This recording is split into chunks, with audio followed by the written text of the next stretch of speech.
ಚಲು. ನಿಮ್ಮ ಮನೆಯ ಬಾತ್ರೂಮ್ನಲ್ಲಿ ನೀರಿನ ಪ್ರೆಷರ್ ಕಡಿಮೆ ಇದೆಯಾ? ಇತ್ತೀಚೆಗೆ ತುಂಬಾ ಜನ ಕೇಳ್ತಿದ್ದಾರೆ, 3 ಬಾತ್ರೂಮ್ಗೆ ಯಾವ HP ಬೂಸ್ಟರ್ ಪಂಪ್, 4 ಬಾತ್ರೂಮ್ಗೆ ಯಾವ ಪಂಪ್ ಹಾಕಬೇಕು. ಅದಕ್ಕಾಗಿಯೇ ಈ ವಿಡಿಯೋ ಕೊನೆಯವರೆಗೂ ನೋಡಿ. ಮೊದಲನೇದು ಸರ್ಕ್ಯುಲೇಷನ್ ಪಂಪ್. ಇದು 1 ಬಾತ್ರೂಮ್ ಇರುವ ಮನೆಗಳಿಗೆ ಸೂಕ್ತ. ಎರಡನೇದು 0.5 HP booster pump with pressure switch. ಇದು ಕೂಡ 1 ಬಾತ್ರೂಮ್ ಇರುವ ಮನೆಗಳಿಗೆ ಉತ್ತಮ ಆಯ್ಕೆ. ಮೂರನೇದು 0.5 HP booster pump with 2 litre tank. ಇದು 2 ಬಾತ್ರೂಮ್ಸ್ ಇರುವ ಮನೆಗಳಿಗೆ ಸೂಕ್ತ.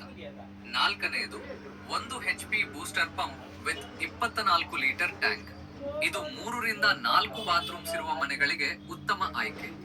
5 ರಿಂದ 6 ಬಾತ್ರೂಮ್ಸ್ ಇದ್ದರೆ 1.5 HP booster pump with 24 litre tank ಕೂಡ ನಮ್ಮ ಬಳಿ ಲಭ್ಯವಿದೆ. 7 ರಿಂದ 8 ಬಾತ್ರೂಮ್ಸ್ ಇದ್ದರೆ 1.5 HP booster pump with 60 litre tank ಕೂಡ ಲಭ್ಯವಿದೆ. ಇನ್ನೂ ಡೌಟ್ ಇದೆಯಾ? ನಿಮ್ಮ ಮನೆಯಲ್ಲಿ ಎಷ್ಟು ಬಾತ್ರೂಮ್ಸ್ ಇದೆ ಅಂತ ಕಾಮೆಂಟ್ ಮಾಡಿ ಅಥವಾ ವಾಟ್ಸಪ್ ಮಾಡಿ. ನಿಮ್ಮ ಮನೆಗೆ ಸೂಕ್ತವಾದ ಬೂಸ್ಟರ್ ಪಂಪ್ ಅನ್ನು ನಾವು ಸಲಹೆ ಕೊಡುತ್ತೇವೆ.